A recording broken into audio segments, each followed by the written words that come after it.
Hello student, हम लोग भारतीय संविधान पर जो वीडियो लगातार देख रहे हैं उसमें मैंने महत्वपूर्ण अनुच्छेदों पर भी वीडियो बनाए, उनको आप कंप्लीट रूप से देख लीजिए। और किस देश के संविधान से क्या क्या लिया गया है इस पर भी वीडियो बनाया है। और पिछले वीडियो में मैंने भारतीय संविधान के भाग पर वीडियो बनाया था जिसमें हमने 14 भाग तक कंप्लीट कर लिया था। भारतीय संविधान में हमने 14 भाग तक कंप्लीट कर लिया था, भाग 1 से लेकर 14 और 14 का तक। तो उससे आगे के क्वेश्चन हम देख रहे हैं कि क्या पॉइंट बनते हैं। यहाँ पर लिखा हुआ भाग 15। तो भाग 15 में सभी लोग जानते हैं कि भाग 15 में निर्वाचन आयोग, भाग 15 में निर्वाचन आयोग का वर्णन है जो कि अनुच्छेद 324 से लेकर 329 तक वर्णित है। भाग 15 में निर्वाचन आयोग, इलेक्शन कमीशन का वर्णन है जो अनुच्छेद 324 से लेकर 329 तक वर्णित है। चुनाव आयोग की स्थापना 25 जनवरी 1950 को हुई थी और चुनाव आयोग पहले एक सदस्यीय था।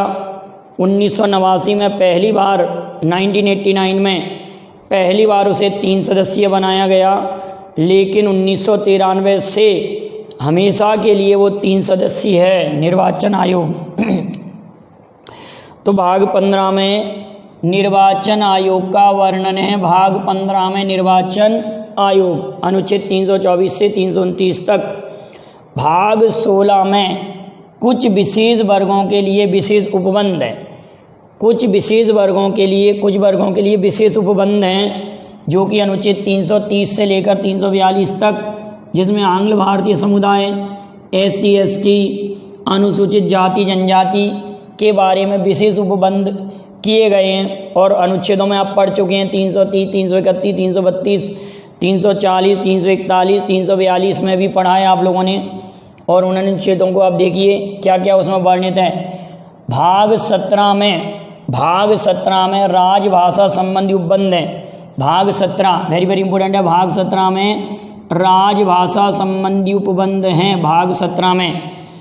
और इसमें अनुच्छेद 343 जो होता है, अनुच्छेद 343 में क्या होता है, राजभाषा में अनुच्छेद 343 में हिंदी को भारत की राजभाषा अनुच्छेद 343 के तहत घोषित किया गया है। 343 से लेकर 351 तक राजभाषा संबंधी उपबंध है। अनुच्छेद 18 में आपातकालीन उपबंध हैं। अनुच्छेद 18 में आपातकालीन उपबंध हैं जो कि अनुच्छेद 352 से लेकर 360 तक वर्णित है। अनुच्छेद 352 से लेकर 360 तक वर्णित है। भाग 19 में प्रकीर्ण का वर्णन है। प्रकीर्ण का वर्णन मिसलेनियस जो कि 361 से 367 तक है। प्रकीर्ण का मतलब मिसलेनियस, विविध जिसको कहते हैं हम। प्रकीर्ण का मतलब विविध जो क्वेश्चन होते हैं हम मैथ में देखते हैं, उसी प्रकार से यहाँ पर विविध जो कुछ बातें बच जाएंगी वो अनुच्छेद 19 में वर्णित है। अरे भाग 19 में वर्णित है। भाग 19 में, अनुच्छेद 19 में नहीं, अनुच्छेद 19 में तो वाणी भाषा की स्वतंत्रता है, तो यहाँ पर प्रकीर्ण का वर्णन है। याद हो जाएगा दोनों को लिंक करके। भाग 20 में संविधान संशोधन की प्रक्रिया का वर्णन है। ये पिछले वीडियो में पूछा भी गया था कि भारतीय संविधान के किस भाग में संविधान संशोधन प्रक्रिया का वर्णन है, जो कि अनुच्छेद 368 में है। और संविधान संशोधन प्रक्रिया भारत के संविधान में दक्षिण अफ्रीका के संविधान से ली गई है। भाग 21 में अस्थायी संक्रमणकालीन तथा विशेष उपबंध, अस्थायी संक्रमणकालीन तथा विशेष उपबंध जो कि अनुच्छेद 369 से लेकर 392 तक है, जिसको हम कह सकते हैं कि जम्मू कश्मीर का वर्णन अनुच्छेद 370 के तहत इसी में वर्णित है। क्लियर है ना बेटाओ। भाग 21 में, भाग 22 में भारत का संक्षिप्त नाम हिंदी में प्राधिकृत पाठ, भारत का संक्षिप्त नाम हिंदी में प्राधिकृत पाठ, ये किस अनुच्छेद में है, भाग 22 में वर्णित है। भाग 22 में भारत का संक्षिप्त नाम और हिंदी में प्राधिकृत पाठ का वर्णन किस भाग में है? तो भाग 22 में। अब कुछ महत्वपूर्ण प्रश्न जो अभी तक हमने पढ़े हैं संविधान के अनुच्छेद और भागों पर, इसमें लिखा हुआ है भारतीय संविधान के किस भाग में संविधान संशोधन प्रक्रिया है? तो अनुच्छेद तो होगा 368, आर्टिकल होगा 368 और किस देश से लिया गया? तो दक्षिण अफ्रीका से। संविधान संशोधन कितने प्रकार का होता है? तो आप कहेंगे सर 3 प्रकार का होता है संविधान संशोधन। कितने प्रकार का होता है? 3 प्रकार का। सामान्य, विशेष, 3 प्रकार का संविधान संशोधन होता है। लेकिन संविधान संशोधन प्रक्रिया किस देश से ली गई है? दक्षिण अफ्रीका से। किस भाग में वर्णित है? तो भाग 20 में वर्णित है। भारतीय संविधान के किस भाग में आपातकालीन उपबंध? आपातकालीन उपबंध हमने जर्मनी के संविधान से लिए गए हैं। आपातकालीन व्यवस्था जर्मनी के संविधान से ली गई है और भाग 18 में वर्णित हैं। भाग 18 में वर्णित है। किसी स्टूडेंट ने पूछा था कि सर संविधान में जो प्रारूप समिति थी, प्रारूप समिति, तो प्रारूप समिति का गठन बी आर अम्बेडकर उसके अध्यक्ष थे। इसमें 7 सदस्यीय समिति थी बेटा, 29 अगस्त को गठित हुई थी। 29 अगस्त 1947 को प्रारूप समिति का गठन हुआ था, ये भी याद रखिएगा आप लोग। तो प्रारूप समिति के बारे में ध्यान रखना। और संविधान सभा के अध्यक्ष के बारे में, अस्थायी अध्यक्ष सच्चिदानंद सिन्हा, स्थायी अध्यक्ष डॉक्टर राजेंद्र प्रसाद थे। इन दोनों में आपको कन्फ्यूजन होता था, बात क्लियर हो गई। आपातकालीन उपबंध जर्मनी के संविधान से। भाग 18 में भारतीय संविधान के किस भाग में जम्मू कश्मीर का वर्णन है? तो भाग 21 वर्णन था कह सकते हैं। तो किस में था? भाग 21 में। अनुच्छेद 370 के तहत इसको था भी कर सकते हैं या है भी बोल सकते हैं। तो ये 370 में था जिसको निरसित कर दिया गया है। पिछले वीडियो में भी मैंने क्लियर कराया था। अगली बात करते हैं, भारतीय संविधान के किस भाग में राजभाषा का वर्णन है? हिंदी को भारत की राजभाषा घोषित किया गया है। हमने यहीं पर देखा है भाग 17 में, अनुच्छेद 343 में। क्लियर है? किस भाग को भारतीय संविधान का मैग्ना कार्टा? तो मैग्ना कार्टा जहाँ अधिकारों की बात होती है वो शब्द मैग्ना कार्टा कहलाता है। तो भारतीय संविधान का मैग्ना कार्टा भाग 3 को कहते हैं, जो कि मौलिक अधिकारों के अंतर्गत आता है और हमने मौलिक अधिकार अमेरिका के संविधान से लिए हैं। भारतीय संविधान के किस भाग में नगर पालिकाओं का वर्णन है?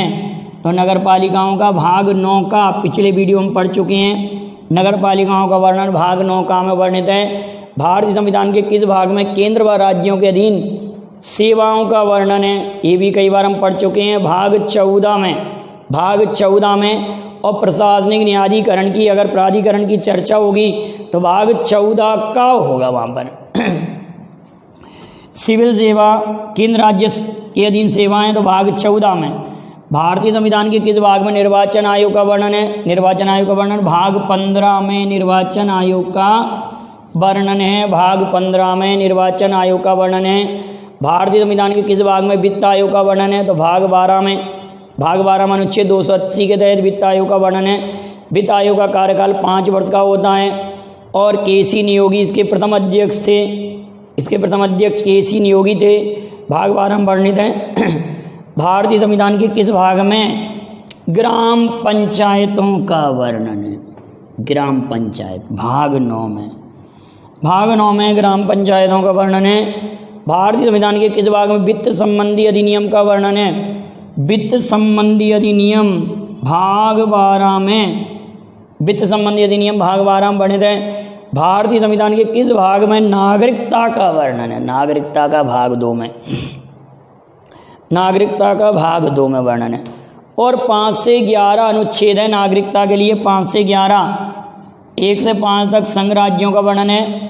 5 से 11 नागरिकता है। नागरिकता अधिनियम 1955 और नागरिकता ब्रिटेन के संविधान से ली गई है।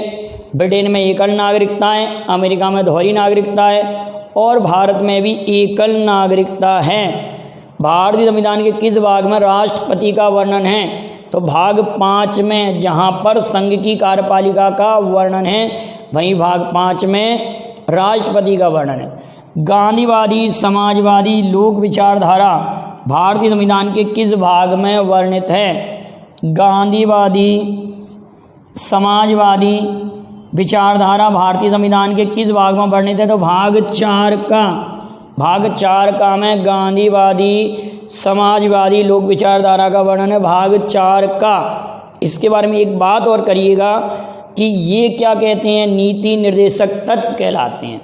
नीति निर्देशक तत्व आयरलैंड के संविधान से लिए गए हैं, नीति निर्देशक तत्व। और नीति निर्देशक तत्वों के उल्लंघन होने पर न्यायालय की शरण हम नहीं ले सकते, लेकिन मौलिक अधिकारों के हनन होने पर हम न्यायालय की शरण लेंगे।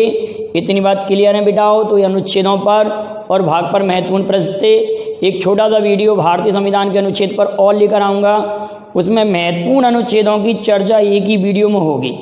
तो आपको 20-25 ऐसे अनुच्छेद हैं जो आपको याद होना चाहिए, तो वो एक ही वीडियो में इंक्लूड कर लूँगा। यहाँ तक के क्वेश्चनों को आप अच्छे से नोट कर लीजिए। वीडियो पसंद आए लाइक शेयर करें। Thank you very much. जय हिंद, जय भारत। और आप इसका स्क्रीनशॉट ले लें।